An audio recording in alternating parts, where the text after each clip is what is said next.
So ng bayan at sa mga oras mo ito, nasa linya po ng ating komunikasyon ngayong umaga, si Congressman Milagros Aquino Magsaysay, ang chairperson po ng House Committee on Senior Citizens at ng United Senior Citizens Party List. Kong, good morning po. Jade at Admar po ang inyong makakasama. Happy New Year po sa inyo. Good morning, Jay and Marco. Happy New Year. At sa lahat ng nakikinig, magandang buhay sa ating lahat. Opo, ito nga, magandang bagong taon, magandang buhay, Kong. Ano bang inaasahan natin? Balita ko, itong isinusulong po ninyong Universal Social Pension Bill para po sa lahat ng mga Filipino senior citizens ay malapit ng maisabatas. Ano bang update po nito, Kong? Ito, aprobado na po ng 19 Congress sa Kongreso. Pero hindi naman na-actionan sa Senado. So, nirefile ko uli at na-approve na sa committee at nasa appropriation na. Ngayon, kung sana hindi namin ginawa, kasi ang na-approve ng 19 Congress is 500. Kung hindi sana namin ginawang 1,000, siguro bago kami nagbakasyon, aprobado na sa plenaryo, papunta ng Senado.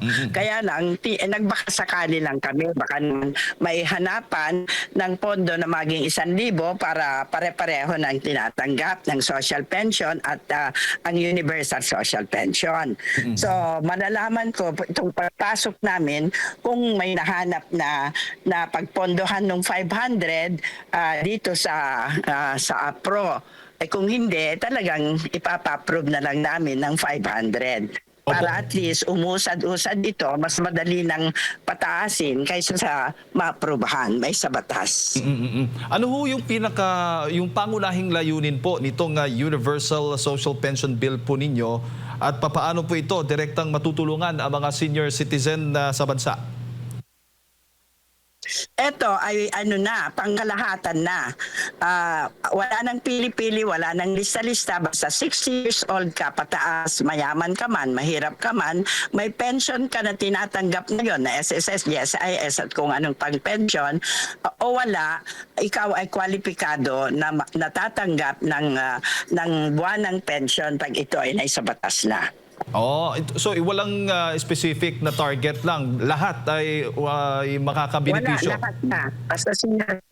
lahat na. Basta senior citizen ka na. Opo. Pero papaano po yung magiging proseso po niyan, Kong? Saan po sila pupunta? At may mga requirements bang kinakailangan pa para makakuha po ng pensyon mula po dito kung sakaling maisabatas nga itong panukala po ninyo? Ito walang requirements. Basta ang requirement lang ay senior citizen ka, 60 years old pataas. Kwalipikado ka. At importante na magrehistro po ang mga senior citizen. Kung hindi po sila makarehistro sa ating Commission on Senior Citizens, ay dito na lang sa OSCA. Kasi may mga OSCA naman sila sa bawat town, no? Doon sila magparehistro para sa ganon ang malaman na senior citizen sila at nandiyan sila para maibilang sila sa Universal Social Pension pag ito ay nasa batas na. Opo. Ano naman po yung mga hakbangin po ninyo o hakbang ng inyong komite para masiguro o matiyak na lahat po ng pensyon ay maibibigay ng tama o maayos at walang delay sa mga senior citizen po? Yun nga talaga ang gusto kong mangyari, na kasi buwanang pension ito, kailangan talaga ng mga nakatatanda para sa mga maintenance nila, no? Kaya nga lang kung minsan nadidelay, kaya sana itong Universal Social Pension ay kung hindi man buwanan, at least quarterly na matanggap nila ang 1,500 kung 500 ang maaprubahan, no? Kung 1,000 naman, 3,000 per quarter ang matatanggap nila. So, ito ay tinitingnan namin kung paano mapamadali. Ang sabi ko nga, gagamit na lang ng courier, total meron namang service charge ito. Opo, opo. Pero Natakaan. Oo. So ang nakikita ninyo ngayon ay budget kasi marami pong budget priorities tayo pero ang possible na halaga na possible na makukuha ng isang senior citizen ay nasa 500 pero ang gusto talaga ninyo ay gawing 1,000 kung kaya ng budget po. Yes. Kung kaya kasi yung 500 sigurado na yon kasi meron ng nakitang pondo ng 19th Congress, no? Ang inaano lang ho namin ngayon, sinusubukan namin baka naman makitang pagpondohan itong another 500 para maging 1,000 kasi ang tinatanggap ngayon ng social pension ay 1,000. Opo, opo.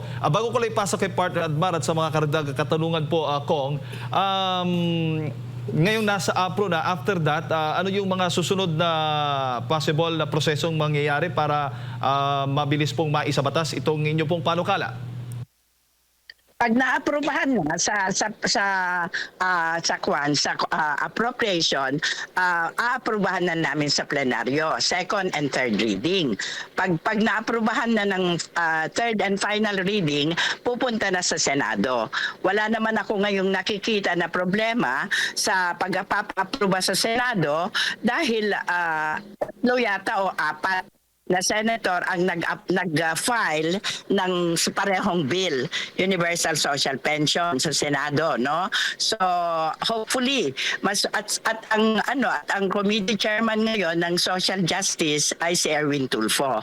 Kasangga naman natin yan sa pag-aalaga sa mga senior citizens. So hopefully ma-approve po ito sa Senado agad para pumunta na sa ating mahal na Pangulo Bongbong Marcos.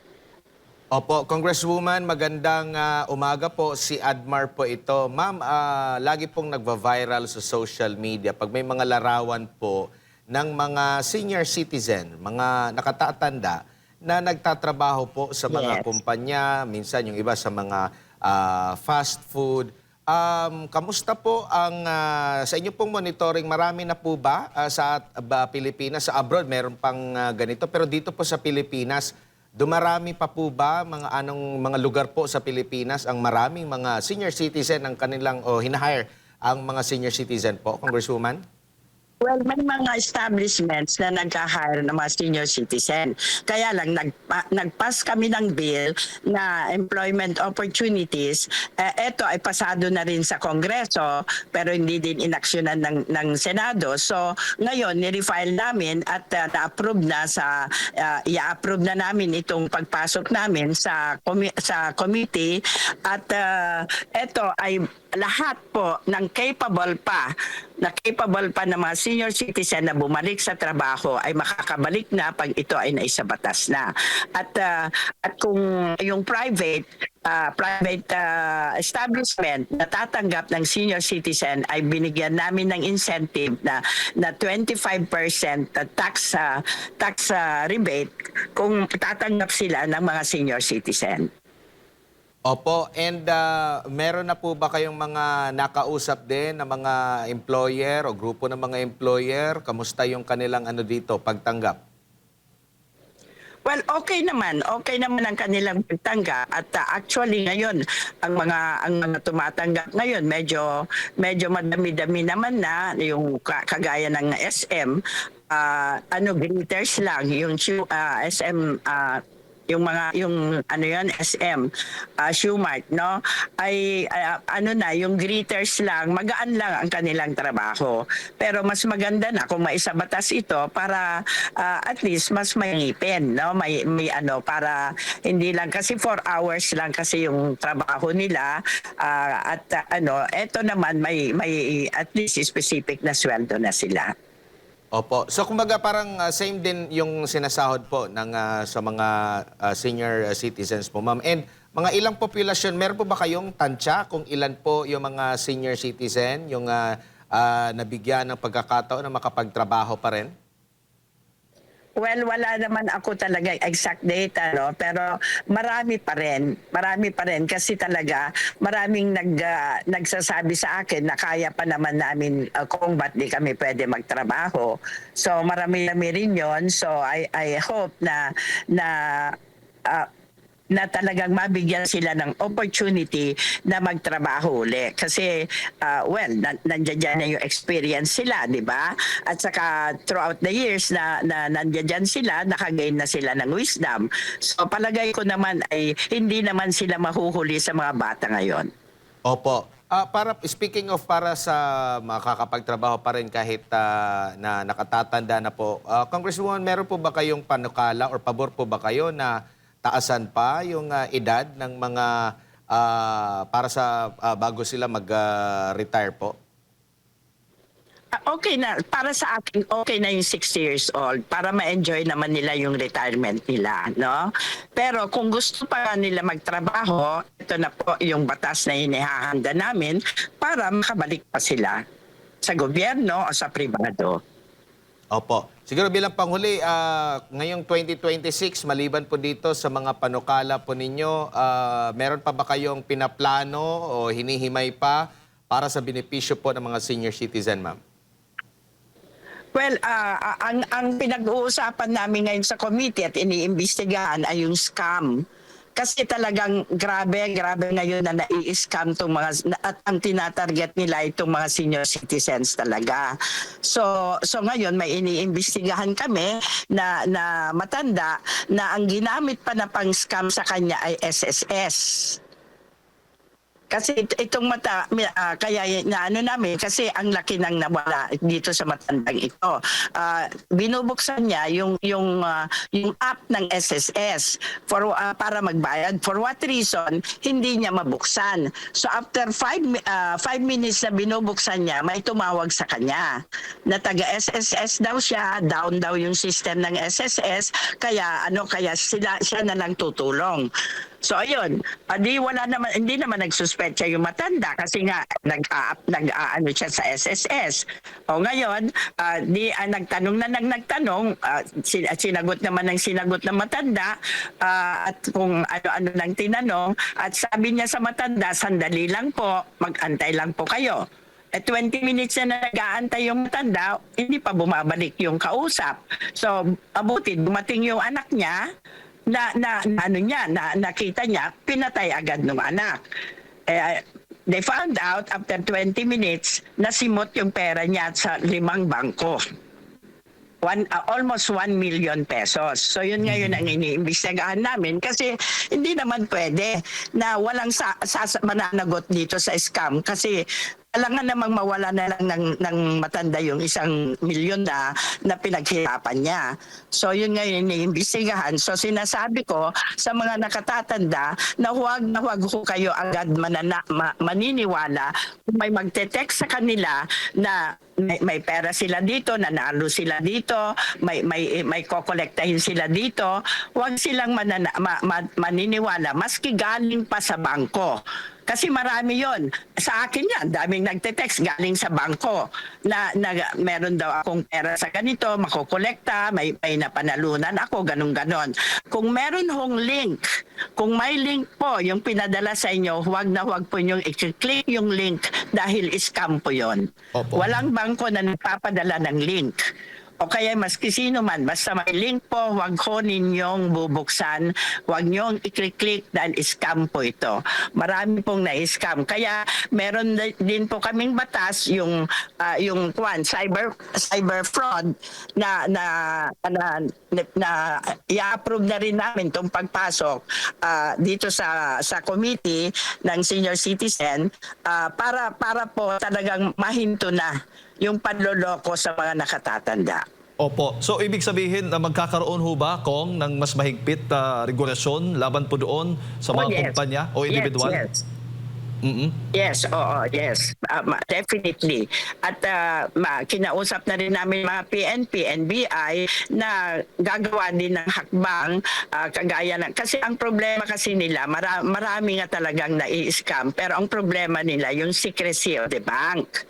na kung mag-imbestiga sila, hindi ibinibigay ng bangko yung kailangan nilang information kasi nga because of the secrecy of the bank. Kaya yun din ang isang pag-uusapan namin sa Kongreso kung anong gagawin namin dito sa batas na ito. Opo. Na secrecy of the bank, no?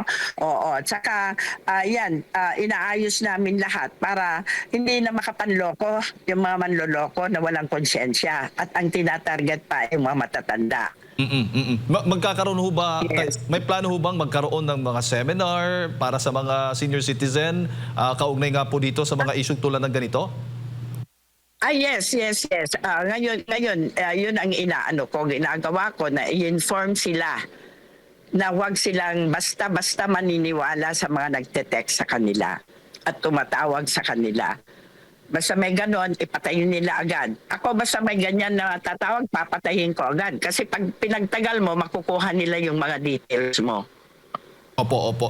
At kung isa po sa mga, siyempre, talagang problema at mga malaking hamon na kinakaharap ng ating mga senior citizen ay ang kanilang kalusugan. Ano po ba yung mga batas o mga programa po na meron po kayong isinusulong para po dito sa pagdating naman sa kalusugan ng ating mga senior citizen?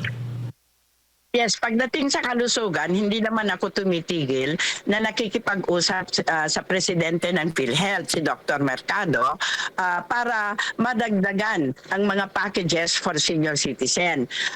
Gaya nga po noong nakaraang presidente, si Ledesma, nahingi ko po na libre na lahat yung dialysis. Kasi noon, yun lang treatment. 3 times a week ang binabayaran. Yung nagdialysis ang bumibili ng gamot at mga gamit.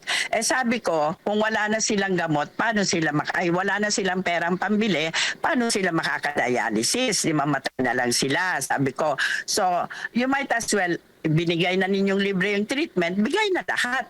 So ngayon, magmula pa noong October 2024, ay libre na po ang dialysis. Kasama na po ang gamot at dialyzer, lahat po ng gamit.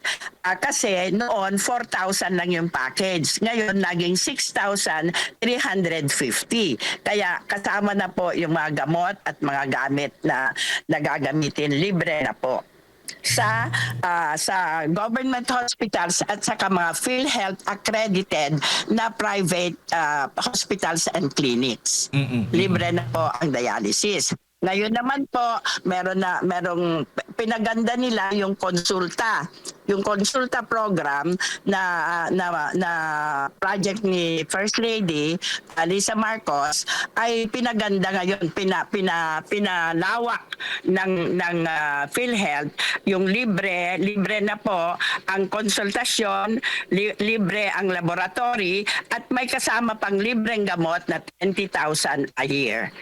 So parang 1,600 a month. Kung anong pangangailangan nilang gamot ay libre na po nila makukuha sa Yakap Clinic, Yakap Providers. Ito po ay makikita sa website ng PhilHealth.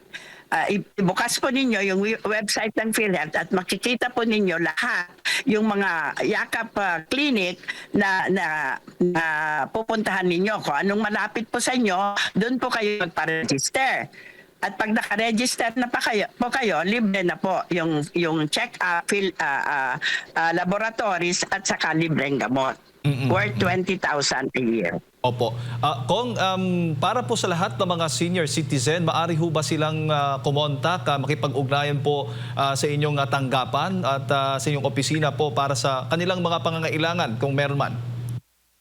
Jake, bukas ang aking opisina sa lahat ng oras, Monday to Thursday, 8 o'clock to 6 o'clock. Kung minsan inaabot kami ng 10 o'clock sa dami ng tao.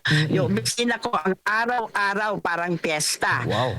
Ang dami palaging tao humihingi ng tulong o kaya nakikipicture o nakikipagkwentuhan o nakikipiknik. Kasi kung ang dami pong pagkain naman sa opisina dahil tuwing may darating, magdadala ng pagkain. Kaya naging picnic po yung opisina ko. So ayan po, bukas po yung aking opisina para sa mga humihingi ng tulong. Opo. And hopefully ay matutulungan po namin lahat. Opo. Actually naman po, lahat naman ng pumupunta sa opisina, kasi yun ang billing ko sa mga staff ko, na walang aalis dito na hindi matulungan. At ayokong makikita na nakasimangot kayo. Gusto ko palagi lang kayo nakangiti Yan. at maayos ang pagtanggap nyo sa ating mga bisita. Meron ho ba kayong mga opisina rin po, Kong, doon sa mga iba't ibang syudad? Kasi may mga nagtatanong din, baka meron daw mga opisina daw kayo, ang United Senior Citizen Party List, para po ay magpaabot ang kanilang mga reklamo o kanilang mga concern hinggil nga po sa mga senior citizen.